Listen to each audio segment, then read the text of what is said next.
నా ఆంధ్ర కుటుంబ సభ్యులందరికీ నమస్కారాలు।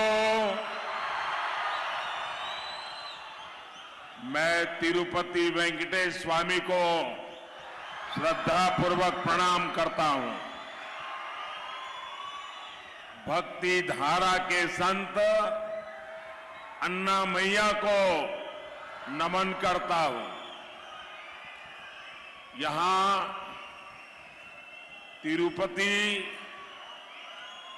और चित्तूर से भी अनेक साथी आए हैं। आप सभी का भी अभिनंदन करता हूं। నేను తిరుపతి వెంకటేశ్వర స్వామికి నమస్కారం తెలియజేస్తున్నాను। భక్తి ప్రదాత అయిన సంత అన్నమయ్యకి ప్రణామాలు తెలియజేసుకుంటున్నాను। తిరుపతి మరియు చిత్తూరు నుండి ఇక్కడికి వచ్చిన మిత్రులందరికీ కూడా నేను అభినందనలు తెలియజేసుకుంటున్నాను। भाइयों और बहनों, रायलसीमा में सामर्थ्य की कोई सीमा नहीं। यहां माइंस हैं, यहां मिनरल्स है, यहां दिव्य भव्य टेम्पल्स है, यहां मेहनती किसान है, टैलेंटेड नौजवान है और टूरिज्म की अपार संभावना है। इसलिए आज मोदी आपके पास आशीर्वाद लेने के लिए आया है। मोदी का लक्ष्य है रायलसीमा का डेवलपमेंट नई ऊंचाई पर पहुंचे। मोदी का लक्ष्य है आंध्र प्रदेश का विकास। मोदी लक्ष्यम आंध्र प्रदेश विकासम। సోదరి సోదరులారా, రాయలసీమలో ఎన్నో సమస్యలు ఉన్నాయి। ఆ సమస్యలకి హద్దే లేదు। ఇక్కడ గనులు ఉన్నాయి మరియు ఖనిజాలు ఉన్నాయి।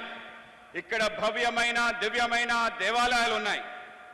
ఇక్కడ కష్టపడి పనిచేసే రైతులు ఉన్నారు, ప్రతిభావంతమైన యువకులు ఉన్నారు। మరి పర్యాటక కేంద్రాలకి అవకాశాలు ఎన్నో ఉన్నాయి। ఈరోజు నేను మీ ముందుకు మీ ఆశీర్వాదం కోసం వచ్చాను। మోడీ లక్ష్యం రాయలసీమని బాగా అభివృద్ధి చేసి కొత్త ఎత్తులకు తీసుకెళ్ళటం। మోడీ లక్ష్యం ఆంధ్రప్రదేశ్ అభివృద్ధి। साथियों, आप सभी ने दशकों तक दूसरों पर भरोसा किया है, लेकिन आपको क्या मिला? यहां डेवलपमेंट नहीं हुआ, यहां सिंचाई की सुविधा नहीं है, यहां इंडस्ट्री नहीं है, यहां किसान परेशान है, यहां नौजवानों को काम के लिए दूसरे शहरों में जाना पड़ता है। आप मुझे बताइए, ये हालात बदलने चाहिए या नहीं? तो आपको क्या करना पड़ेगा? आंध्र प्रदेश में डबल इंजन सरकार, आंध्र प्रदेश లో కూడా డబల్ ఇంజన్ సర్కార్ రావాలి। మిత్రులారా, మీరంతా దశాబ్దాలుగా అనేక మందిని విశ్వాసంలో ఉంచారు। రాయలసీమ ఆంధ్రప్రదేశ్కు అనేక మంది ముఖ్యమంత్రులను ఇచ్చారా లేదా? కానీ మీరు ఏమి పొందారు? ఇక్కడ అభివృద్ధి జరగనే లేదు। ఇక్కడ సాగునీటి సంబంధించిన సౌకర్యమే లేదు। ఇక్కడ పరిశ్రమలు లేవు। ఇక్కడ రైతులు ఆందోళనతో ఉన్నారు। ఇక్కడ ఉద్యోగాల కోసం ఇంకొక నగరాలు వలస వెళ్లాల్సిన పరిస్థితి ఏర్పడింది। మీరు నాకు చెప్పండి, ఈ పరిస్థితి మార్చాలా వద్దా? అయితే మీరేం చేయాలి? ఆంధ్రప్రదేశ్లో కూడా डबल इंजन सरकार తీసుకురావాలి। साथियों, आंध्र प्रदेश की जनता ने बड़ी उम्मीदों के साथ वाईएसआर कांग्रेस सरकार बनाई थी, लेकिन इन्होंने आपके साथ विश्वासघात किया। वाईएसआर कांग्रेस ने यहां गरीबों का नहीं, माफिया का विकास किया। वाईएसआर कांग्रेस के मंत्री कैसे यहां गुंडागर्दी करते हैं, यहां राउडी राज चलाते हैं, वो सबके सामने है। मैं तो हैरान हूं, जिस सैन माफिया के कारण अन्नामैया डैम टूट गया, 25-30 गांवों को नुकसान हुआ, दर्जनों लोगों की जान गई, ये से माफिया को यहां की सरकार बढ़ावा देती है। मैं ऐसे हर माफिया को कहूंगा, वाईएसआर कांग्रेस गवर्नमेंट जाने का काउंटडाउन शुरू हो चुका है। एनडीए सरकार यहां के हर माफिया का इलाज करेगी, पक्का ट्रीटमेंट करेगी। మిత్రులారా, ఆంధ్రప్రదేశ్లో అనేక ఆకాంక్షలతో వైఎస్ఆర్ ప్రభుత్వాన్ని మనం ఏర్పాటు చేసుకున్నాం. కానీ వాళ్ళు మనతో విశ్వాసఘాతకం మోసం చేశారు. వైఎస్ఆర్ కాంగ్రెస్ ఇక్కడ పేదవాళ్ళని కాకుండా మాఫియాని అభివృద్ధి చేశారు. వైఎస్ఆర్ పార్టీ మంత్రులు గుండాయిజం చేస్తున్నారు. ఇక్కడ ఒక రౌడీ రాజ్యాన్ని నిర్మిస్తున్నారు. అది మీరందరూ చూస్తున్నారు. ఇక్కడ ఇసుక మాఫియా కారణంగా అన్నమయ్య డ్యాం కొట్టుకుపోయింది. అది నేను చూసి ఆశ్చర్యపోయాను. 25-30 గ్రామాలు నష్టం చేకూరింది. 12 మంది మరణించారు. ఇలాంటి మాఫియా ఇక్కడ ప్రభుత్వం మద్దతు లభిస్తుంది. నేను ఇలాంటి ప్రతి మాఫియాకి చెప్పదలుచుకున్నాను, మీ యొక్క కౌంట్ డౌన్ మొదలైందని. ఎన్డీఏ ప్రభుత్వం ఇక్కడ ప్రతి మాఫియాకి చికిత్స చేస్తుంది, ఒక్కొక్కరిని పక్కా ట్రీట్మెంట్ చేస్తుందని తెలియజేస్తున్నాను. आप बताइए, आपके जीवन में साफ पानी जरूरी है या नहीं? मोदी घर घर पाइप से पानी पहुंचाना चाहता है, लेकिन यहां की सरकार जल जीवन मिशन में भी ठीक से सहयोग नहीं करती। पोलावरम प्रोजेक्ट के साथ इन्होंने क्या किया, ये आप इतने सालों से देख रहे हैं। इन्होंने रायलसीमा के किसानों को भी इरिगेशन की सुविधाएं नहीं दी। यहां एनडीए सरकार बनेगी तो सिंचाई के प्रोजेक्ट तेजी से पूरे होंगे। మీరు చెప్పండి, మీ జీవితంలో స్వచ్ఛమైన నీళ్లు అవసరమా లేదా? ఇంటింటికి పైప్ లైన్ ద్వారా నీటిని అందించాలని మోడీ కోరుకుంటున్నారు. కానీ ఇక్కడ ప్రభుత్వం జల జీవన్ మిషన్ కి సరైన సహకారం అందించడం లేదు. పోలవరం ప్రాజెక్ట్ కోసం వాళ్ళు ఏమి చేశారో మనందరం ఇన్ని సంవత్సరాల నుంచి చూస్తున్నాం. వీళ్ళు రాయలసీమ రైతాంగానికి సాగునీటి కల్పించడం లేదు. ఇక్కడ ఎన్డీఏ ప్రభుత్వం వస్తే ప్రాజెక్టులన్నీ త్వరితగతిన పూర్తి చేస్తాయని మీ అందరికీ వాగ్దానం చేస్తున్నాను. साथियों, जब स्ट्रांग गवर्नमेंट होती है तो देश भी स्ट्रांग होता है। आज भारत स्ट्रांग है कि नहीं है? यहां से तो बहुत सारे साथी गल्फ के देशों में है। गल्फ के देशों में भारतीयों की आज रिस्पेक्ट बढ़ी है कि नहीं बढ़ी है? वहां किसी भी साथी को प्रॉब्लम होती है तो मोदी सॉल्व करता है। अभी कतर में हमारे साथी फंस गए थे। 10 साल पहले वाली कांग्रेस सरकार होती तो उनका बचना मुश्किल था, लेकिन हम उन साथियों को सुरक्षित वापस लाए। ऐसा क्यों हुआ? क्योंकि आपने एनडीए की मजबूत सरकार बनाई, इसलिए आपका हर वोट एनडीए को मिलना चाहिए। మిత్రులారా, ఎప్పుడైతే ఒక శక్తివంతమైన ప్రభుత్వం ఉంటుందో అప్పుడు దేశం శక్తివంతంగా మారుతుంది. ఈరోజు భారతదేశం శక్తివంతంగా బలంగా ఉందా లేదా? ఇక్కడి నుంచి అనేక మంది మిత్రులు మిడిల్ ఈస్ట్, గల్ఫ్ లో ఉన్నారు. గల్ఫ్ లో నివసిస్తున్న భారతీయులకు ఇప్పుడు గౌరవం పెరిగిందా లేదా? అక్కడ మన మిత్రులు ఎటువంటి సమస్యలు వచ్చినా వెంటనే మోడీ వాటిని పరిష్కరిస్తారు.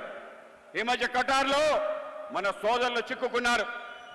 ఒకవేళ 10 సంవత్సరాల క్రితం కాంగ్రెస్ ప్రభుత్వం ఇప్పుడు ఉంటే వాళ్ళను రక్షించడం చాలా కష్టమయ్యేది. కానీ నేను మన సోదరుల్ని సురక్షితంగా వెనక్కి తీసుకురాగలిగాను. ఇది ఎందుకు జరిగింది? ఎందుకంటే ఎన్డీఏ ఒక దృఢమైన శక్తివంతమైన ప్రభుత్వాన్ని తయారు చేసింది. అందుకే మీ ప్రతి ఓటు एनडीए के वेयाली। साथियों, मोदी नेशन बिल्डिंग के मिशन पर निकला है। देश को आगे बढ़ाने के लिए दिन रात मेहनत कर रहा है, लेकिन कांग्रेस देश को रिवर्स गियर में ले जाना चाहती है। कांग्रेस लगातार धमकी दे रही है कि जो बड़े काम पिछले 10 साल में हुए हैं वो उन्हें रद्द कर देगी। कांग्रेस कहती है आर्टिकल 370 को वो वापस लाएंगे फिर से। कांग्रेस कहती है सीएए के कानून को रद्द कर देंगे। कांग्रेस कहती है गरीबों को जो फ्री राशन मिलता है वो योजना बंद कर देंगे। कांग्रेस कहती है देश के गरीबों को फ्री मेडिकल ट्रीटमेंट जो मिलता है वो योजना भी बंद कर देंगे। कांग्रेस कहती है राम मंदिर पर सुप्रीम कोर्ट का फैसला भी पलट देंगे, राम मंदिर पर ताला लगा देंगे। क्या आपको ये सब मंजूर है क्या? మిత్రులారా, మోడీ దేశ నిర్మాణం అనే లక్ష్యంతో బయలుదేరాడు. దేశానికి తీసుకెళ్లడం కోసం పగలు రాత్రి కష్టపడి పనిచేస్తున్నాడు. కానీ కాంగ్రెస్ దేశాన్ని రివర్స్ గేర్ లో వెనక్కి తీసుకెళ్లాలనే ప్రయత్నం చేస్తుంది. కాంగ్రెస్ నిరంతరం బెదిరిస్తుంది. ఏవైతే పెద్ద పెద్ద పనులు గత 10 సంవత్సరాలు బట్టి మేము చేశామో వాటినన్నిటినీ రద్దు చేస్తామని అంటున్నారు. కాంగ్రెస్ చెప్తుంది 370 అధికరణని తిరిగి తీసుకొస్తామని, सीए రద్దు చేస్తామని కాంగ్రెస్ చెప్తుంది. ఉచిత రేషన్ పథకాన్ని కాంగ్రెస్ నిలుపుదల చేస్తానని చెప్తుంది. చివరికి కాంగ్రెస్ ఉచిత వైద్య పథకాన్ని కూడా నిలిపివేస్తానని చెప్తుంది. కాంగ్రెస్ రామ మందిరంపై సుప్రీం కోర్టు ఇచ్చిన తీర్పును కూడా వెనక్కి నెట్టేస్తానంటుంది. రామ మందిరానికి తాళం వేస్తానంటుంది. దీన్ని మీరు అంగీకరిస్తారా? साथियों, पूरी कांग्रेस पार्टी भारत की संस्कृति और विरासत से कट चुकी है। कांग्रेस जड़ों से एकदम कट चुकी है। कांग्रेस के मन में हमेशा विभाजनकारी सोच रहती है। कांग्रेस का माइंडसेट ही देश को टुकड़ों में देखने का हो गया है और इसलिए ही कांग्रेस के नेता कभी भारत को एक राष्ट्र मानने से इनकार करते हैं तो कभी देश को बांटने की बात करते हैं। आज कांग्रेस के एक और बड़े नेता ने फिर कांग्रेस की विभाजनकारी सोच का प्रदर्शन किया। गांधी परिवार के बेहद करीबी और शहजादे के सबसे बड़े सलाहकार ने जो कहा है वो शर्मनाक है। कांग्रेस को लगता है कि जो लोग नॉर्थ ईस्ट के लोग हैं वो चाइनीज की तरह लगते हैं। क्या ऐसी बातें देश स्वीकार कर सकता है क्या? कांग्रेस को लगता है कि साउथ इंडिया के लोग अफ्रीकन जैसे दिखते हैं। मैं जरा सीतारमैया जी से पूछना चाहता हूं, क्या कर्नाटका के लोगों पर आरोप आप स्वीकार करेंगे क्या? मैं तेलंगाना के कांग्रेस के मुख्यमंत्री को पूछना चाहता हूं, क्या वे इस प्रकार के आरोप को स्वीकार करेंगे क्या? मैं तमिलनाडु के मुख्यमंत्री को पूछना चाहता हूं, जो तमिल संस्कृति की बात करते हैं, इतना बड़ा गंभीर आरोप लगाया है, क्या तमिलनाडु डीएमके कांग्रेस के साथ अपना नाता तोड़ने की घोषणा करेंगे क्या? तमिल स्वाभिमान के लिए, तमिल लोगों के लिए क्या वो हिम्मत है क्या उनमें? कांग्रेस को लगता है कि पश्चिमी भारत के लोग अरब के लोगों जैसे दिखते हैं। मैं जरा बाला साहब ठाकरे के नकली शिवसेना के जो उनके संतान है, जरा बाला साहब जी को याद करो। मैं इन नकली संतानों को पूछना चाहता हूं, मैं जरा उनके मेंटर बुजुर्ग नेता से भी पूछना चाहता हूं। इन्होंने कहा है कि पश्चिम भारत के लोग अरब नस्ल के अरबी लगते हैं। क्या महाराष्ट्र के लोगों को ये भाषा मंजूर है क्या? कांग्रेस को लगता है कि उत्तर भारत के लोग गोरों जैसे दिखते हैं। क्या आपको ये बात स्वीकार कर सकते हैं क्या? सत्ता के लिए देश का बंटवारा कराने वाली कांग्रेस अब भारतीयों पर नस्लवादी टिप्पणी करने पर उतर आई है। क्या हो गया है कांग्रेस पार्टी को? और ये बात जरा जो उनकी इकोसिस्टम है वो भी समझ लें कि आप इनका बचाव करने की कोशिश मत करो, क्योंकि जो शहजादे के फिलोसोफर एंड गाइड ने अमेरिका में बोला, उसके 4 दिन पहले खुद शहजादे ने युवकों के बीच में कहा कि अमेरिका में इस रंग के लोग पेपर सेट करते हैं तो इस रंग के लोग परीक्षा में नापास होते हैं, इस रंग के लोग पेपर सेट करें तो सब पास होंगे। हिंदुस्तान पर भी उन्होंने वही टिप्पणी की थी जिसका विस्तार शहजादे के गुरु ने किया है। ये दोनों की बातें मिली हुई बातें हैं, सोच समझ करके बोली हुई बातें हैं।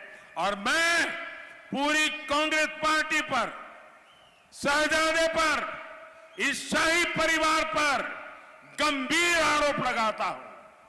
अरे मुद्दे नहीं है तो कम से कम हम भारतीयों का मखौल मत उड़ाओ। तीसरे फेज में घुटने टेकने की बौखलाहट में ये लोग कुछ भी कहे जा रहे हैं, लेकिन देश कांग्रेस की एक एक विभाजनकारी बात को सुन रहा है, समझ रहा है। क्या आप ऐसी सोच वाली कांग्रेस को, देशवासियों के भी मैं कहना चाहता हूं, सिर्फ मैं आंध्र में नहीं कह रहा हूं, मैं देश के जहां जहां चुनाव बाकी है सभी देशवासियों को कहना चाहता हूं, ऐसा गुनाह करने वाली कांग्रेस को बख्शा नहीं जाना चाहिए, उनको सजा होनी चाहिए। కాంగ్రెస్ ఈ దేశం యొక్క వారసత్వాన్ని తొలగించాలని చెప్పి ఈ దేశాన్ని ముక్కలు ముక్కలు చేయాలని చెప్పి ఒక ఆలోచన చేస్తుంది. కాంగ్రెస్ ఈ దేశం యొక్క విభజనకి మూలాలని తీసివేయాలి, తొలగించాలనే ప్రయత్నం చేస్తుంది. ఇవాళ కాంగ్రెస్ భారతదేశం ఒక జాతి కాదు, విభిన్న జాతుల సమూహం అని చెప్పి చెప్తుంది. కాంగ్రెస్ ఈ దేశ విభజనకి కారణమైంది. ఇవాళ కాంగ్రెస్ కుటుంబంలో అతి దగ్గరగా ఉండే వ్యక్తి, ఈ విధంగా గాంధీ పరివారానికి దగ్గరగా ఉండే వ్యక్తి మాట్లాడుతున్న మాటలు మనం చూస్తే మనందరం కూడా సిగ్గుపడాలి. ఈరోజు భారతదేశం మొత్తం కూడా దక్షిణాది రాష్ట్రాలు ఉత్తరాది రాష్ట్రాలుగా విభజన చేయాలని చెప్పి మాట్లాడుతున్నారు. ఇవాళ దక్షిణాది రాష్ట్రాలు విభజించి అవి వేరు అని చెప్పి మాట్లాడుతున్నారు. ఇవాళ మనం కర్ణాటక సంబంధించిన వ్యక్తులు మేము వేరే రాష్ట్రం అంటే ఒప్పుకుంటారా? ఇవాళ తమిళనాడు సంబంధించిన వాళ్ళు తమిళ సంస్కృతిని పొగిడే ముఖ్యమంత్రి మేము వేరే దేశం అంటే ఒప్పుకుంటారా? ఇవాళ గాంధీ పరివారానికి అతి దగ్గరగా ఉండే వ్యక్తి ఇవాళ మాట్లాడుతున్న మాటలు ఏవైతే ఉన్నాయో మనందరినీ కూడా చాలా బాధను గురి చేస్తున్నాయి. ఇవాళ బాల్ ఠాకరే గారు సంబంధించిన ఏదైతే అతి దగ్గర సంస్థలు ఉన్నాయో ఆ పార్టీకి సంబంధించిన పెద్దలు ఎవరైతే ఉన్నారో వాళ్ళ మూలాలకి దూరం అయిపోయి ఇవాళ కాంగ్రెస్ యొక్క భాష ఏదైతుందో ఆ భాషకి వాళ్ళు కూడా వంతపాడటం ఏదైతుందో అత్యంత దురదృష్టకరం. ఇవాళ కాంగ్రెస్ పార్టీ కేవలం అధికారం కోసం దేశానికి సంబంధించిన విభజన మరొకసారి తీసుకురావాలని చెప్పి దేశాన్ని ముక్కలు చేయాలని చెప్పి ఒక ప్రయత్నం చేస్తుంది. ఇది కేవలం మీకే చెప్పడం లేదు, దేశవ్యాప్తంగా ఉన్న అందరికీ కూడా హెచ్చరిక తెలియజేస్తున్నాను. కాంగ్రెస్ ఆలోచనలోనే దేశాన్ని విభజించాలని చెప్పి పాలించాలని చెప్పి నల్లవాళ్ళు అని చెప్పి ఆలోచన. అమెరికాకి ఈ యువనేత వెళ్తే అక్కడ కూడా ఇటువంటి మాటలే మాట్లాడాడు. భారతదేశం గౌరవం తగ్గించే విధంగా ప్రయత్నం చేశాడు. కనుక మనందరం కూడా కాంగ్రెస్ పార్టీ యొక్క ఆలోచన పైన జాగ్రత్తగా అప్రమేయంగా ఉండాలి, వాటిని తిప్పికొట్టాలని మీకు తెలియజేస్తున్నాను. साथियों, आज एनडीए सरकार देश में इंडस्ट्रियल कॉरिडोर बनाने पर बल दे रही है. यहां भी देखिए कितने एक्सप्रेसवे बन रहे हैं, चारों तरफ 4 लेन 6 लेन हाईवे बन रहे हैं. नंदियाल एरागुंटला रेलवे लाइन का काम पूरा हो चुका है. नई कडप्पा बेंगलुरु रेलवे लाइन स्वीकृत हो चुकी है. कडप्पा एयरपोर्ट के नए टर्मिनल का निर्माण हो रहा है. आने वाले 5 साल में इंफ्रास्ट्रक्चर के ऐसे हर काम का और विस्तार होगा.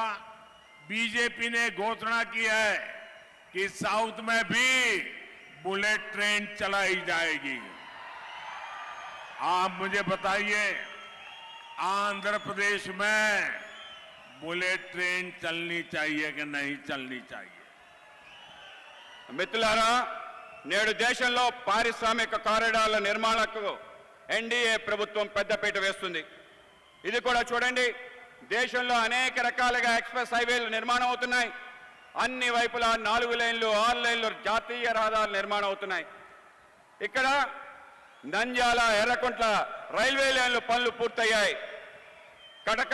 కడప బెంగళూరు మధ్య కొత్త రైల్వే లైన్ ఆమోదం లభించింది.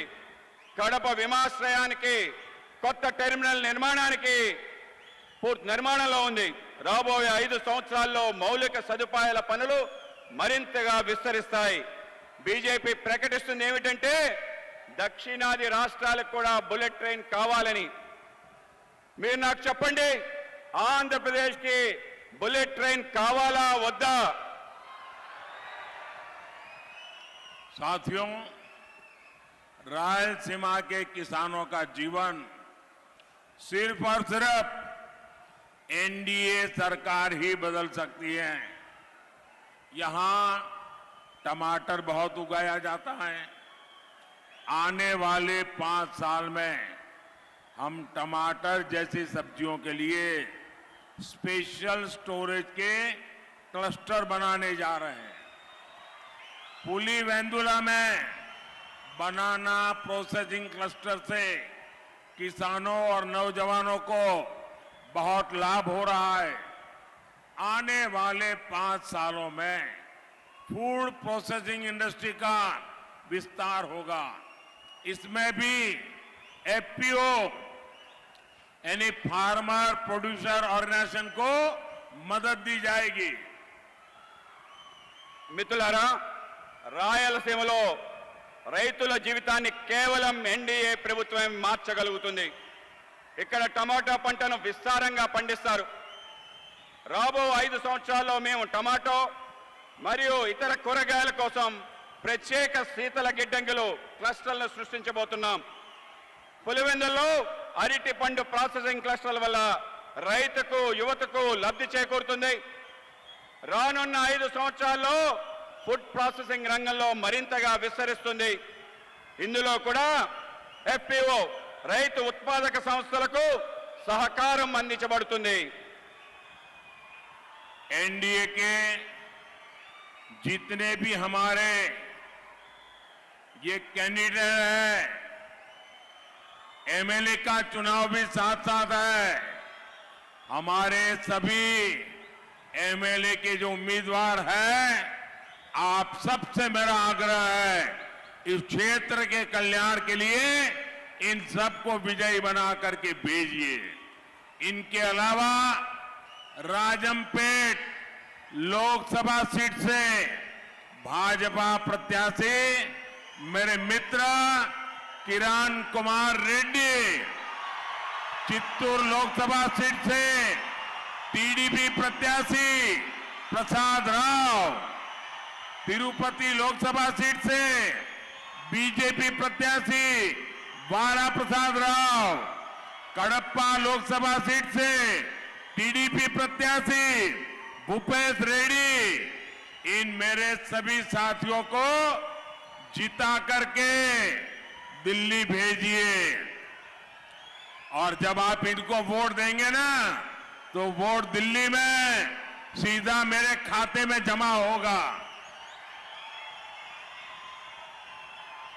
साथियों, ज्यादा से ज्यादा मतदान कराएंगे। ज्यादा से ज्यादा पोलिंग बूथ जीतेंगे। अच्छा, मेरा एक काम करेंगे, घर घर जाइएगा और कहिएगा कि अपने मोदी जी आए थे और मोदी जी ने आप सबको नमस्कार कहा है। मेरा नमस्कार पहुंचा देंगे। बोलिए भारत माता की जय। भारत माता की। बहुत बहुत धन्यवाद।